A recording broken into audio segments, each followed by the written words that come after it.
This week, a former libertarian challenges everything you thought you knew about securing your financial future. But first, we crack open the vault on a controversial concept that's making both waves in politics and personal finance. Is your retirement plan secretly working against you? You don't want to miss it. Welcome to the Brian Nichols Show.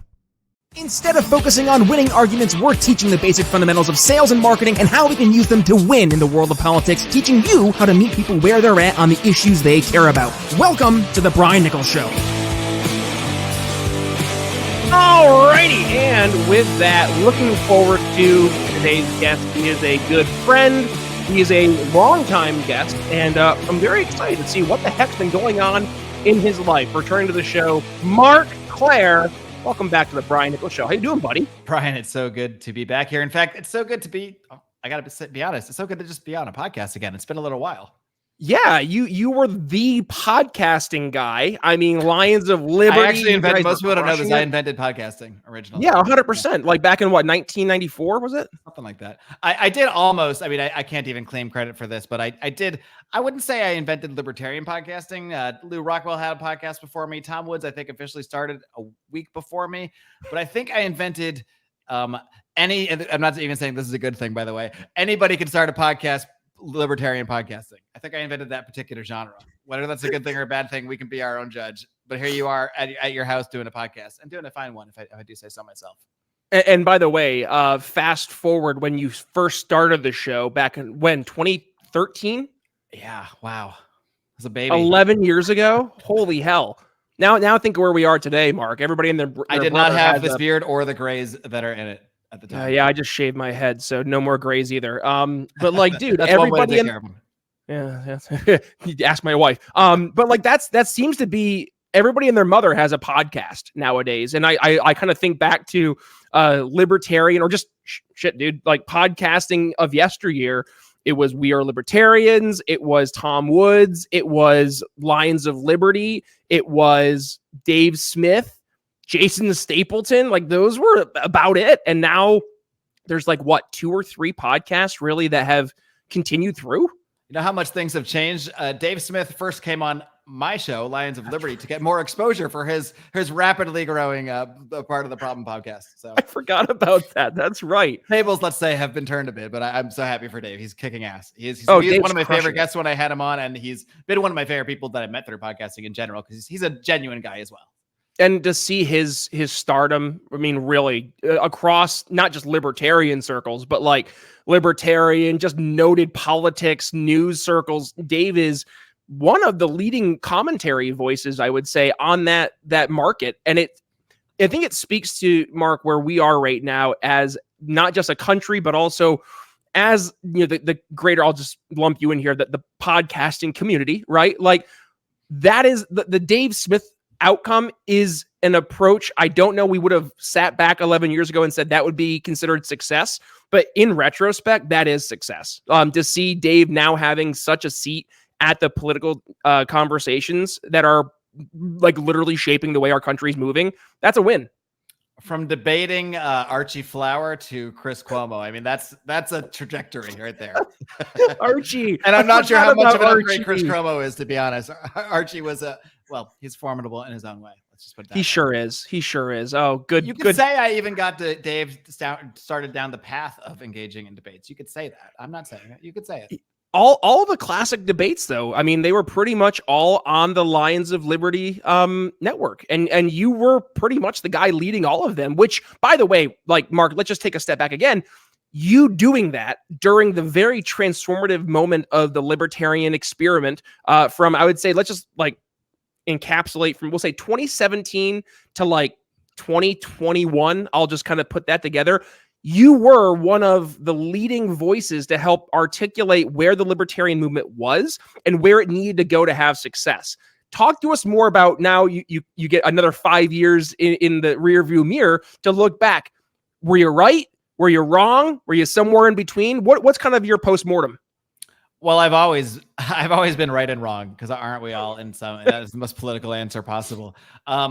I have been right and wrong, and probably what I think about what I was right and wrong about may be different in 5 years. And in 5 years, I may say I was right and wrong today about what I was right or wrong about 5 years ago. So it is something where I am always changing my views based on how I see the world, based on how I see things unfolding. No one can say I didn't give it a shot. I was very enthusiastic. If you're referring to what I think you're referring to is the libertarian attempt to take over the Libertarian Party as a political movement, I presume. So, and I was wholeheartedly for it because, well, I just, at the time, I think I really looked at politics as, not that I didn't take it seriously. I think I might have phrased things in this sort of way, on some of my sort of libertarian postmortem shows that I've done. But I think it's that I knew libertarianism in a way in the back of my mind. These activities weren't necessarily hugely important. Maybe I may be phrasing this in a bad way as well. I didn't really think my actions were changing the world. I didn't think that. I didn't think they necessarily, I wanted to think that. I think the part of me, especially from the Ron Paul days, in that case, I really did buy into at the time. Maybe that's why by the time things rolled around, I was. Hey everyone, let's talk about the elephant in everybody's room, insurance. Does all that insurance jargon make your head spin? If so, you're not alone. It's tough to make smart decisions about your family's protection when it all sounds like gobbledygook. Well, I recently discovered a company that's changing the insurance game, and that company is called Policy Engineer. These folks are on a mission to make insurance understandable for everyone. They offer free educational webinars, personalized consultations, and easy-to-digest resources to help you become an insurance pro. Here's their approach. They explain, you decide. They'll walk you through your options, answer all of your questions, and empower you to make confident choices about your family's future. Because when you understand your coverage, you can rest easy knowing you made the right decision all along. Ready to take control of your insurance? Head over to policyengineer.com and start your journey to becoming an informed, empowered policyholder. And of course, don't forget to tell them the Brian Nichols Show sent you. Policy Engineer, redefining insurance one member at a time. And now, let's get back to the show. A little more grounded about that idea of changing hearts and minds because, yeah, I woke people up, you could say, to liking Ron Paul, but the actual hearts and mind changing could come or go with a lot of that. A lot of those people, they were Bernie Sanders supporters a few years later, or whatever it may be a few years later. It was a populist movement, and I love the libertarian aspects of it, but not everybody was invested in it because they read Mises or Rothbard or became ANCAPs or anything like this. And I think that's part of why I just saw those activities as I wanted them to succeed. I wanted them to succeed in the sense that I like the idea of a libertarian like a Tom Woods, a Dave Smith, someone like that, getting a larger platform to talk about these ideas because I just thought it was cool. To be honest, I just thought it was a cool thing. I didn't think they would become president or anything like this. And then as we got further into that movement, and I think I gave a lot of platforms to the people starting it. I was a big proponent of it, you could say. I never officially joined the cause one way or another because I still tried to maintain a little bit of like a sort of semi-neutrality despite when I might form some opinions on things for most of my Lions career until probably the last year of it. Then I kind of threw that out the window.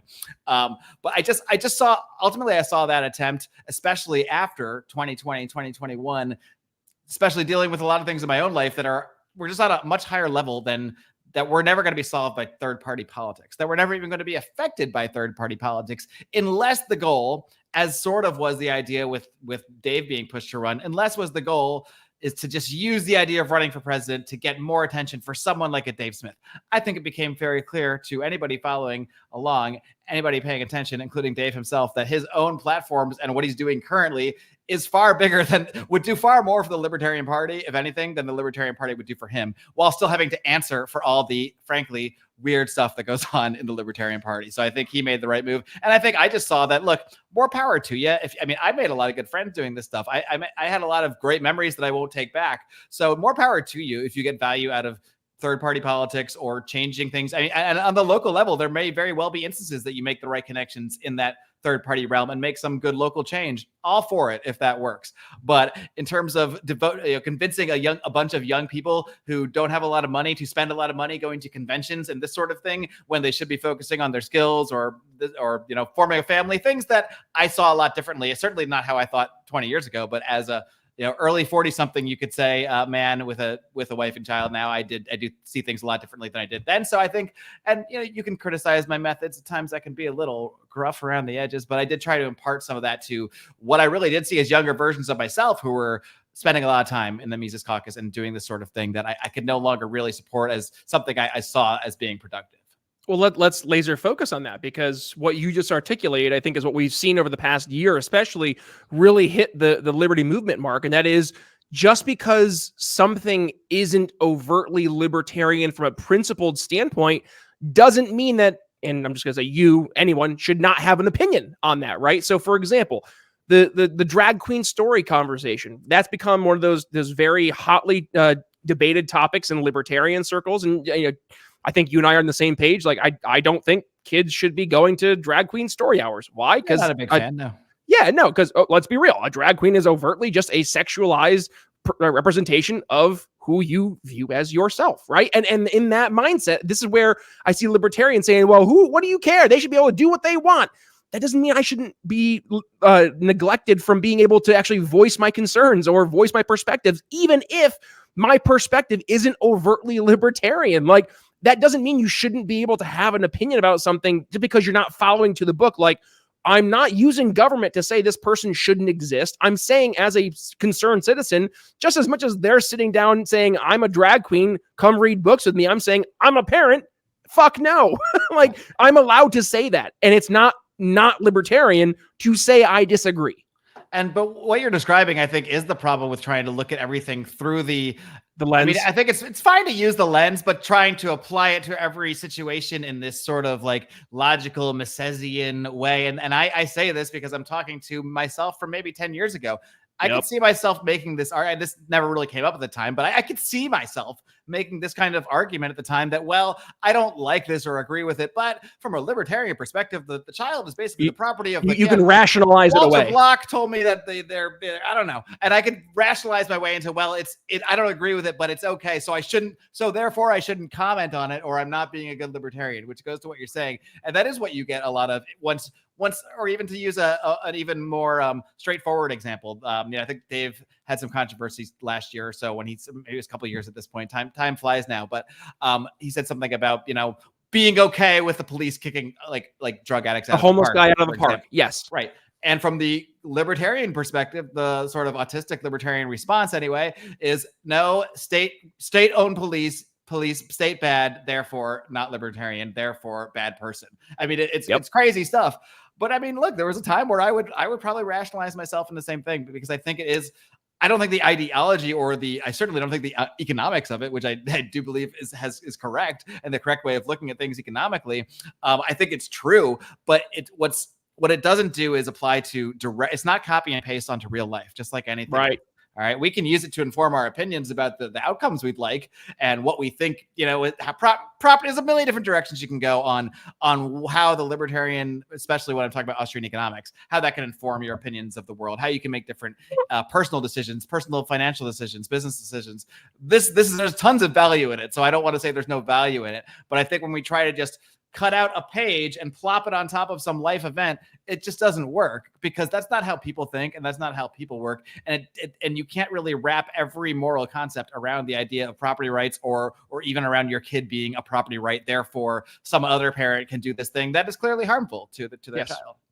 Well, and what you've also helped, I hope the audience at least walks away from that, Mark, seeing is that just because you have an opinion. I gotta go debate some libertarians now. You got me all back in the zone. Just because you have an opinion that is libertarian in nature, again, does not mean that you can just autism it into reality, right? You have to have your ideas meet the real world. And by the way, you mentioned the rationalization, the logic, right? This is where libertarianism has an inherent disadvantage. I did this for at least 5 years. I was really focused on how do I help teach libertarians how to get out of the autism and actually sell their ideas. And one of the things I used to teach all the time, all right, when you make a buying decision, you're making that buying decision with an emotional trigger, right? And then we justify that with logic and facts and figures and rational thought. They're trying to lead with that. lead with the logic and reason. That's just not how people work. But if you read the economics, you can't think of it any other way. If you think that therefore applies to every instance in the world. So when you take a book and you say, read this book, it's going to show you how great libertarianism is. The average person looks at you and like, dude, I'm not going to sit down and read this book. I'm going to maybe digest one thing from that book that matters to me based on something that's a pain point I'm seeing in my life. As a libertarian salesperson, it is you to uncover that first and then present the solution through the problem-solving perspective. But Mark, this is where libertarians for 10 years have been doing this at this point. Like, I can't seem to make any headway. Help me out. Well, you said it right there. I mean, if you lead with the reasoning, you're just doing humans backwards. You're doing regular, human behavior. This is like Dale Carnegie 101 type stuff. There it is. Yeah, it's just not how it works. So you really need to lead with the emotion. So you know who that book works on? Here's this great Mises book. Someone that already got that aha moment for some reason, like Ron they made Paul, the purchase. Exactly. Ron Paul woke them up to liberty, and now you want to see how you can justify it. So now this book comes in very handy for yourself, but you can't therefore not bother with the sale and then hand them the user manual. Like, here's what you wanted. This tells you exactly how the lawnmower that you didn't want because you don't own a lawn works. If you think you're supporting small farms with your coffee choices, think again. Many brands hide behind fancy packaging while sourcing cheap coffee beans. So you need to stop compromising on quality and on ethics. Colockum Craft Coffee was born from a desire for both transparency and excellence in the coffee game.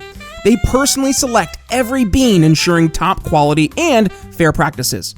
So experience coffee the way it's supposed to be: honest, delicious, and roasted with care. Plus, an exclusive offer for Brian Nichols Show fans. Use code BNS10 for 10% off at colockumcraft.coffee. Link in the show notes. And now, let's get back to the show.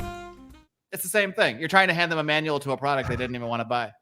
And that is where I have I've gotten a little snarky in my old age, Mark. It's hard not to, my friend, in politics or otherwise. Yeah, you kind of, I feel the folks I am snarky towards, it's the ones who just like, they either don't get it or they don't want to get it. And frankly, I'm done with trying to convince those folks that you should care and approach it differently. Like, if you want to lose. I'm gonna watch you lose. I'm gonna tell you the lesson they'll get, Brian. So just allow it. Will they though? And that's where I get so frustrated. It's the best lesson available to them. Whether they want to take it is another story. It's the libertarians from yesteryear that we've been having these discussions, these debates, however you want to frame it. Like, they are convinced. They are absolutely convinced that if we just lead with libertarianism, like I had, oh my God, dude, I don't mean to throw the dead underneath the bus here, but like Justin Amash, right? Like, I had this debate with him back in Illinois at the LP of Illinois. Like, he was leading with the idea that we should be selling democracy to your average voter. And I'm like, Justin, your average voter doesn't give a shit about democracy. Like, they will echo the, like, do it for democracy. But when you actually put the rubber to the road and you say, what does that mean to you? It doesn't mean what you, Justin Amash, think it means. It doesn't mean that people love the Constitution. They love the Bill of Rights. They love the process. No, you love the Constitution. You love the Bill of Rights. And that is the catalyst for you to bring your idea forward and say, and here's why, versus letting that catalyst of the here's why be the thing that actually sells people. And I get so frustrated because I see all this and then I say, okay, it's quite obvious what's happening and where we're losing. Why can't we adjust? Now, Mark, I say all that. I know I'm speaking for myself, but I'm not speaking just for myself. There's a lot of other folks out there like me who are just at their wits' end. With that being said, you're also here not just to talk about libertarianism and look really, really awesome on the show. Mark, you're here to talk about a really cool summit that's coming up here this week. And it's with our good buddy, Mikkel Thorup. It's the Expat Money Summit 2024. Now, Mark, for the folks I'm talking to who they're pissed off, they're frustrated, they're at their wits' end, it sounds like the Expat Money Summit could give them not just the pathway to, I don't know, up and move out of the United States, should they so choose, but it gives them a lot of other different resources, different plans of attack to help live the life they want to live, to have some plan Bs, plan Cs, and all the way to Plan Z. So talk to us, Mark. Expat Money Summit 2024. What is it, and what can we expect?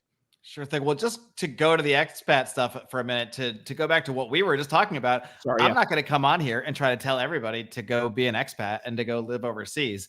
Because for frankly, especially a lot of in your audience, it's just not something on their radar. It's not something they want. So that's not what I'm going to come. I'm not going to come in here and hand you all the manual to being an expat necessarily. Some people are interested in that. I mean, I have a lot of people ask me about it, especially a lot of people think I still am an expat because I did spend about a year living in Mexico. So I have had what you might call an expat experience. And now I'm an expat away from California. So we live in Florida now, and it's where we're planning to live for the time being. We're very happy here. I'm very happy with my lack of state income tax as well.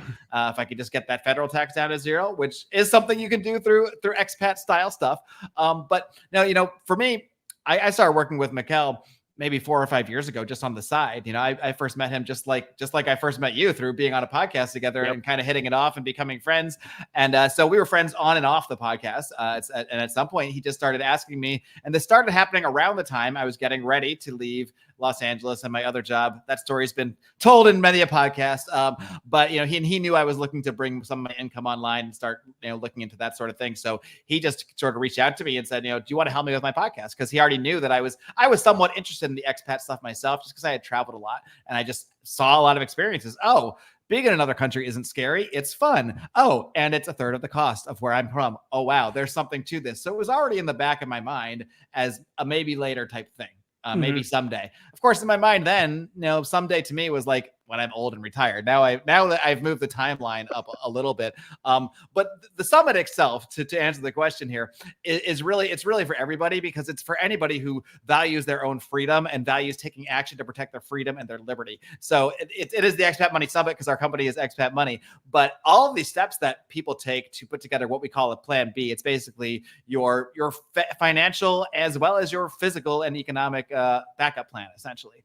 But I don't have a problem talking about this stuff especially to people in the freedom / conservative / libertarian sort of realm, because you guys already understand the financial problems with, say, the U.S. federal deficit and the debt and everything with that. You guys already understand the reasons that de-dollarization is pretty much just inevitable. The only questions are the how.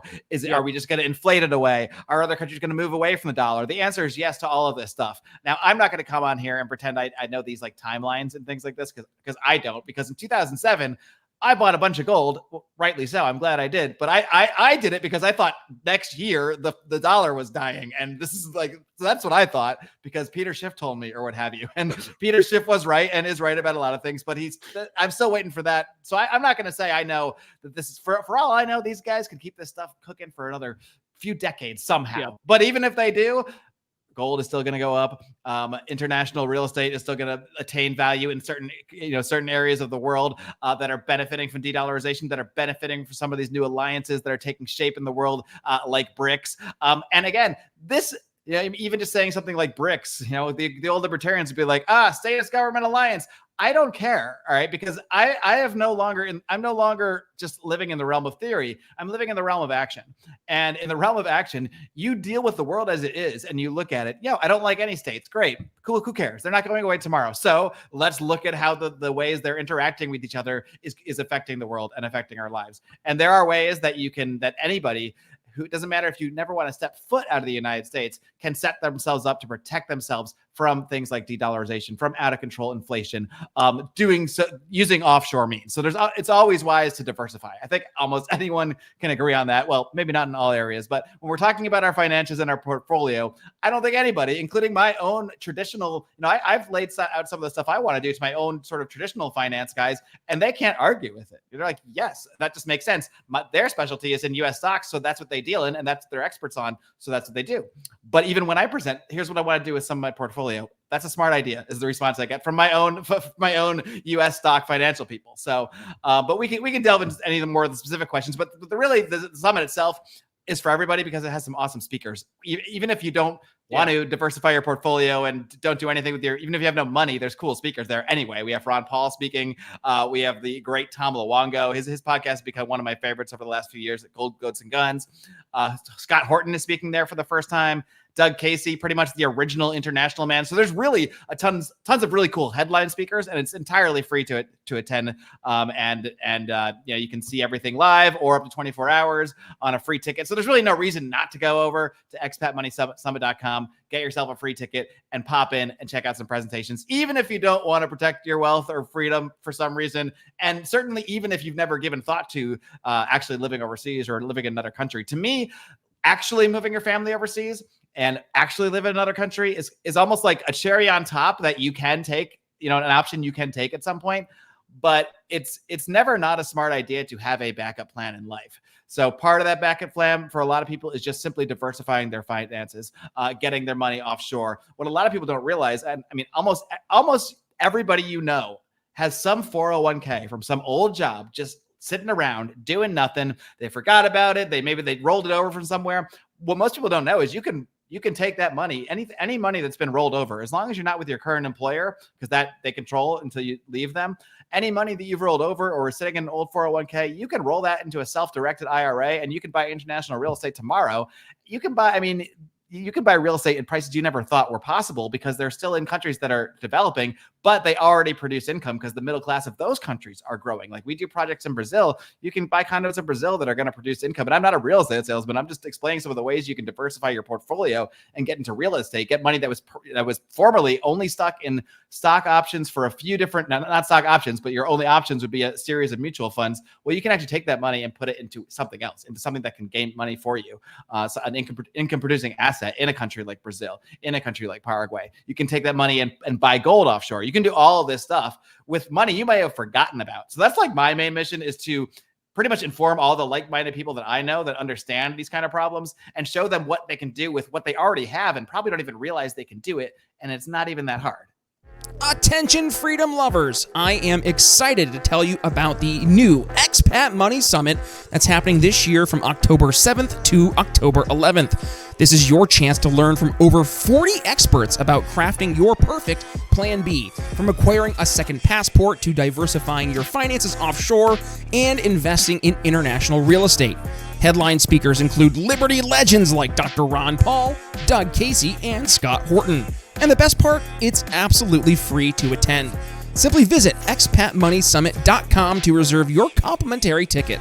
Don't wait. Secure your spot at the world's largest offshore event today. One more time, that's expatmoneysummit.com. And now, let's get back to the show. You just get someone to do it. Yeah. you email the right person and you pay a small fee and it just happens. This is really not hard stuff.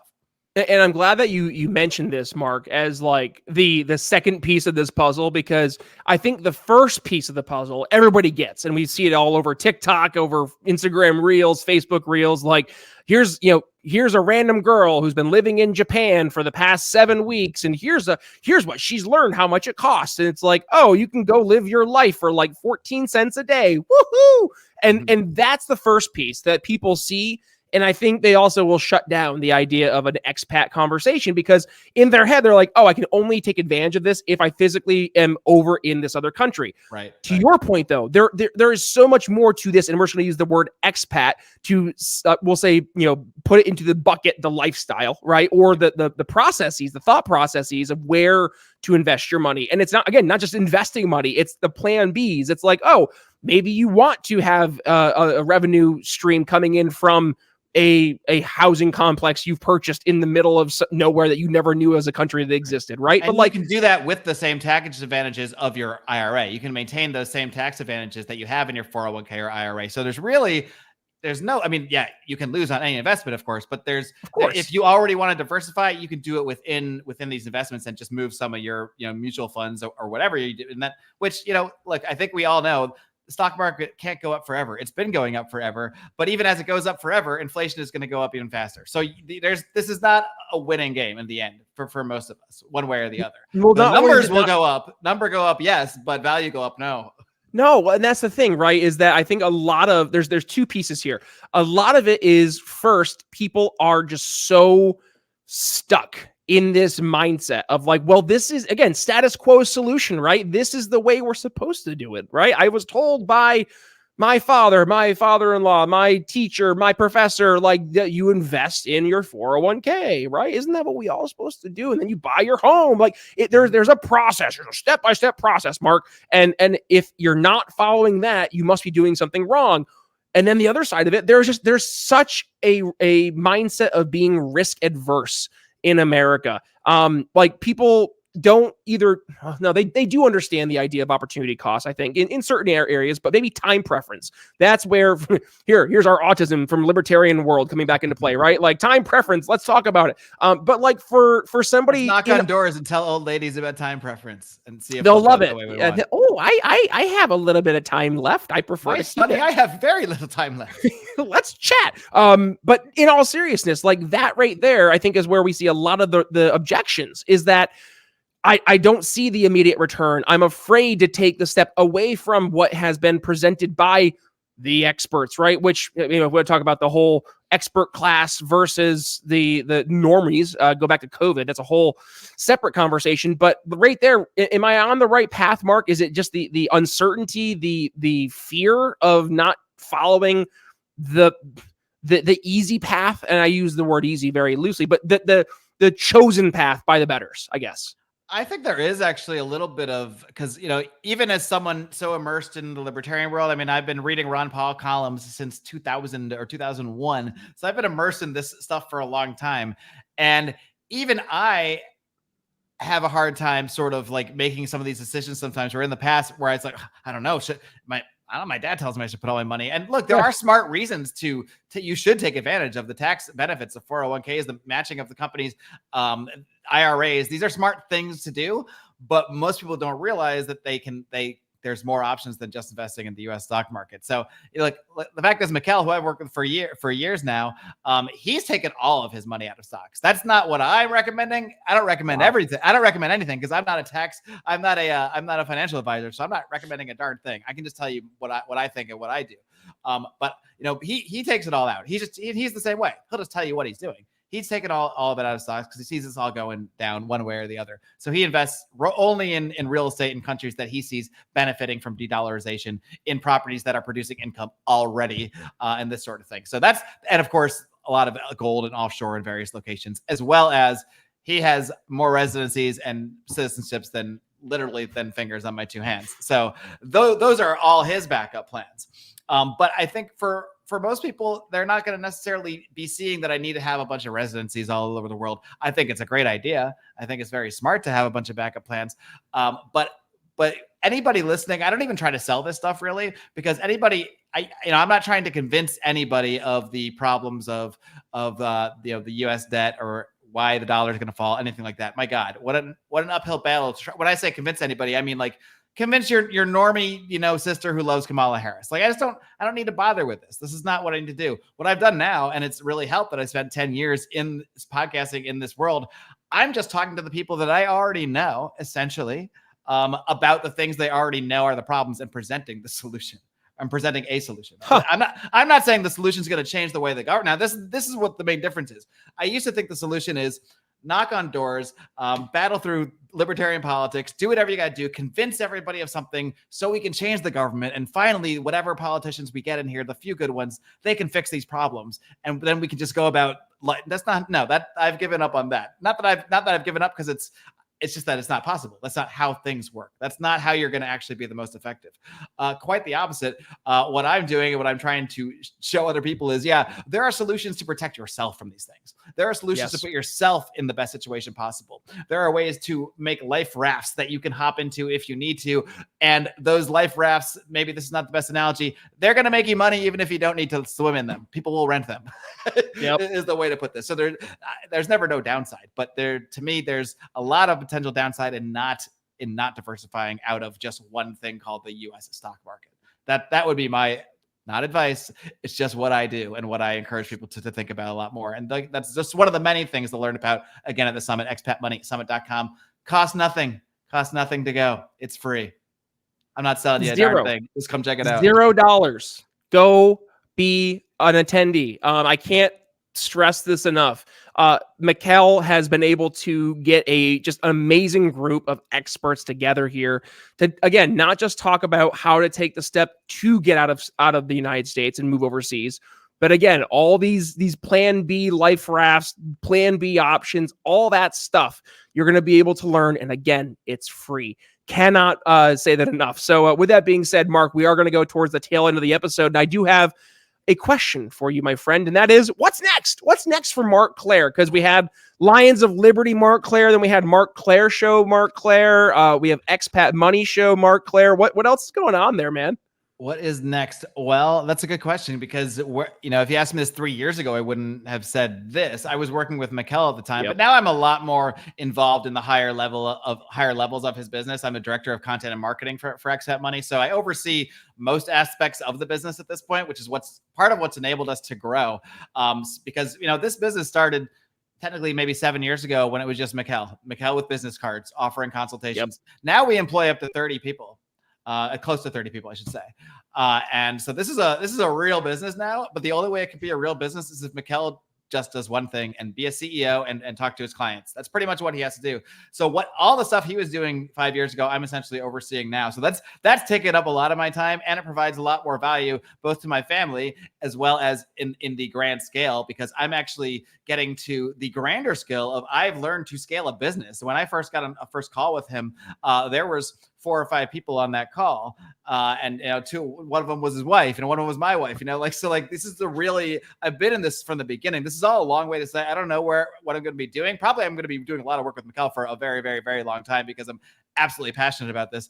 And it's just the best job for my lifestyle, because hey folks, I want to take a moment to talk about something that has truly changed my life, and that is Cardio Miracle, our incredible studio sponsor. Now, I'll be honest, when I first heard about Cardio Miracle and their claims about improving heart health, I was skeptical. But after using it for just about 2 months, I was absolutely blown away by the results. First, my blood pressure went from being consistently around 140/90 to a much more healthier and manageable 120/80. And my resting heart rate dropped from the low 70s to the high 50s. And I couldn't believe it. But the benefits didn't stop there. I started sleeping better, and I felt more energized at the gym, and my heart felt the best it's felt in years. And it's not just me. Hundreds of you, our amazing listeners, have reached out to share your own incredible experiences with Cardio Miracle. So, what is Cardio Miracle, and how does it work? It's a carefully crafted supplement that harnesses the power of nitric oxide to support optimal heart function. So by increasing nitric oxide levels in your blood, Cardio Miracle helps relax your blood vessels, improve circulation, and it protects your heart from damage. It's like giving your heart the support it needs to function at its best. And here's the best part. We've got an exclusive offer just for you, our loyal listeners here at the Brian Nichols Show. When you head over to cardiomiracle.com and use code TBNS at checkout, you'll get an extra 15% discount on your order. Plus, with their 100% money-back guarantee, you've got nothing to lose and everything to gain. Hey folks, I want to take a moment to talk about something that has truly changed my life, and that is Cardio Miracle, our incredible studio sponsor. Now, I'll be honest, when I first heard about Cardio Miracle and their claims about improving heart health, to prioritize your health, but after using it for just about 2 months, I was absolutely blown away by the results. First, my blood pressure went from being consistently around 140/90 to a much more healthier and manageable 120/80. And my resting heart rate dropped from the low 70s to I the have high full 50s. freedom. I have full And I trust from couldn't Mikkel. believe it. But I don't the clock benefits in or didn't clock stop out of there. any job. I started I'm at sleeping home. better. I can do And I felt everything more I do from energized here. at the I get to gym, talk and my about heart things I'm felt the passionate best about. it's I manage an in international years. team of And people. I it's get to not work with just people from me. Brazil, Hundreds of Turkey, you, our from amazing Spain. listeners, have reached It's out really, to share really your cool own and really, incredible really fun. experiences So with Cardio I love Miracle. what I'm doing, So, but what is I Cardio have Miracle? developed the And skills how and does the it knowledge work? that It's a I can see a carefully lot of crafted possibilities supplement down the that road. harnesses the power of nitric I can take oxide someone to with an support idea and show them optimal how heart to function. scale their business So up by and increasing nitric through oxide hiring levels in your offshore blood, talent, for example, Cardio Miracle and through helps relax your blood internationalizing things and vessels, scaling it up improve 10 times circulation, faster than they ever could and if they were it trying protects to your do heart it, from damage. just based It's here in like the United giving your States heart the in the support brick it and mortar needs to style. So function at its I see a best. lot of ways I could take the And here's skills the that best I've been part. gaining, We've got an all of which exclusive offer I gotta just say, for you, our loyal listeners here at from the a Brian Nichols financial Show. standpoint, When you head over to only cardiomiracle.com provide a lot more and benefit use to code myself and my family than TBNS at knowing checkout, 300 you'll different get an ways I extra can tell you that 15% discount libertarianism on is your order. logically Plus, proper with thing. their There's property right. 100% money back I'm not saying guarantee, it's all you've got not correct. nothing to lose. What I'm saying is everything some of to this gain. knowledge you can actually do things if you're with ready and to take provide control a of better your life heart for health yourself and and your family experience the with, life-changing and benefits learning about of business, Cardio Miracle learning for about yourself, just communication click the link in the show is notes going to or video provide more description. benefits to your life Trust me, than your learning heart about will libertarian thank theory. you. I'm not And saying you don't wait shouldn't another do it. day I to still like reading prioritize your Rothbard, guys. health. I'm not like Join the tens of against this thousands stuff. of So folks who've already I've come out discovered the harshly Cardio sometimes Miracle because difference. you know, Head to cardiomiracle.com now and use code TBNS for 15% I off have your a little order. bit of cranky Your old man journey syndrome, to a snarky old happier man and syndrome. healthier heart The truth starts is today. when I talk to people in your audience that are maybe 10, 15 years younger than me, or people in Lions Liberty's old audience, and this kind of realm, right now when I talk to them, I'm really just seeing like me 20 years ago, and I'm just trying to talk to them in sort of a more of a snarky uncle type of way than anything else. So it's all very good natured ripping is what I would say. And I encourage people to keep listening to the Brian Nichols Show. Check out the Expat Money Show. Find ways to improve your own situation, your own lot in life, because everything else will flow from there ultimately. And I can say this from experience in the last 5 years. The skills that I've leveled up with, none of them involve a theory about property rights. They do involve knowing other countries' theories of property rights and how they apply them legally and how we can work around them. That's understanding the world and utilizing it, as opposed to thinking you can knock on doors to change that whole world and get what you want. Mark Clair, there's a reason you're one of my favorite people, because these are always just great conversations. And like elephant in the room, I know you're right, and I know the audience knows you're right, because when we listen to this episode and we go back to clip that soundbite off and share that one around. 100%, yeah, everywhere, please. But like when we go back to what we really, I'd say 2019, we really doubled down on this. Like, what approach works to selling liberty? It's not the ism. It's not. It's the solutions to the problems. Sure. So that's why we took a hard turn away from leading with the ism, talking about how great liberty is, and how just if everybody else in the world heard about these ideas, they would love it. Like, no, let's start talking about what are the main pain points that people see every single day.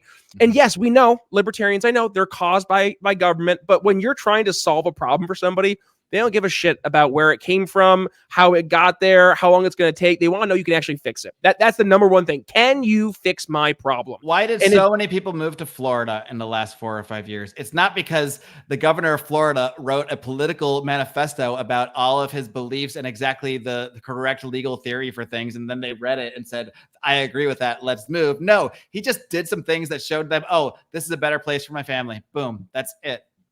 That was it. I'm in Indiana. I lived in Philadelphia for 7 years. Like I am an example of this. You are an example of this. And the show itself, that's why we changed the show, because that is what works. People want to know that there are solutions to the very real problems they have. They don't care necessarily what the solutions inherently are from a values or principle standpoint. They want to see that it solves the problem. Now, it's on us to solve the problem and have the liberty-based solution in the background, but don't lead with the liberty-based solution. Lead with the fact that it actually solves the main problem first. Mark, this has been a great conversation. I genuinely love these chats. So the Expat Money Summit, we're going to make sure we include all those links in the show notes. Audience, I know you've been watching now for the past few months. You've seen the Expat Money Summit show ads here on the program multiple times a week. Go attend. It's free. It's free. It's free. I'll even give this one disclaimer based on our conversation. If you're a theory person and in any of the things that Brian and I have discussed today have rankled you in the wrong way, don't come to the summit. It's not for you. It's not the place for you. This is for action takers. This is for people that want to learn how to take action in their lives to improve their situation.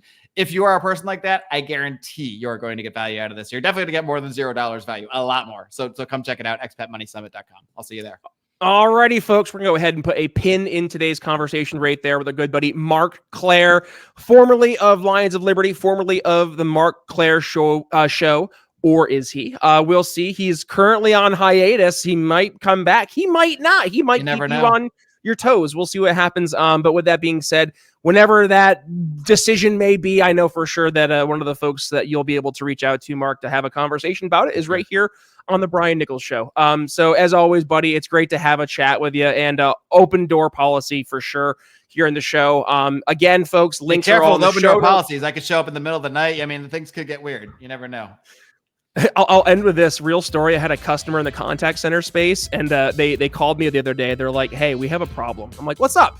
And they go, "So our phone system, not my phone system that we sell, but just an old phone system they had, was calling their members, which they're a bank, calling their members at 1 a.m, just auto call, and there's no reason for it to do it. It was just doing it. So they're like, this is what they use, brand. Oh, they used an exact word. It was like brand, not damaging, but it was like brand death. They're like, this is brand death. So please help. So yeah, don't do any phone calls at 1 a.m. if you're a bank to your customers. I doubt they will like it. Or if you're a libertarian trying to sell it to grandma, she doesn't want that call at 1 that a.m. too. either. That too. Mark Clair, good to talk to you, buddy. With that being said, Always Brian good. Nichols signing off here for Mark Clair. We'll see you next time. Thanks for listening to The Brian Nichols Show. Find more episodes at briannicholsshow.com.